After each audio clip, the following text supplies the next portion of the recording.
అనకనగా ఒక మహారాజుతో ఆ ఊరికొచ్చిన ఒక స్వామీజీ, మహారాజా, మీరు ఈ లోకంలో ఉన్నప్పుడు మంచి పనులు పుణ్యకార్యాలు చేస్తే స్వర్గానికి వెళ్ళాక మీ పేరు అక్కడ ఒక ప్రత్యేక స్థానంలో లిఖించబడుతుంది అని చెప్తారు.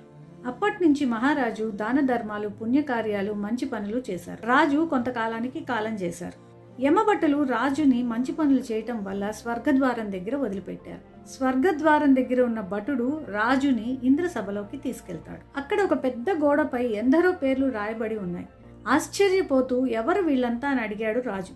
దానికి అక్కడున్న యక్షుడు, మహారాజా, మీకంటే ముందు మంచి పనులు, పుణ్యకార్యాలు, దాన ధర్మాలు చేసి వచ్చిన వాళ్ళు వీరంతా. అంతేకాదు మీ తర్వాత కూడా ఎందరో పుణ్యకార్యాలు, మంచి పనులు చేసి వస్తారు. వాళ్ళ పేర్లు కూడా ఇక్కడ తప్పకుండా లిఖించబడతాయి అని చెప్తాడు. అది చూసి రాజు, మరి నా పేరు రాయటానికి ఇక్కడ స్థలమే లేదే అని అడగగా యక్షుడు, ఎవరో ఒకరి పేరు తూడ్చేసి మీ పేరు రాయడమే మహారాజా అని సలహా చెప్తాడు. అప్పుడు అర్థమైంది మహారాజుకి, పేరు ప్రఖ్యాతులు సంపాదించేవారు, విజయం పొందినవారు, గొప్ప పనులు చేసేవాళ్ళు అందరూ వస్తూ పోతూనే ఉంటారు.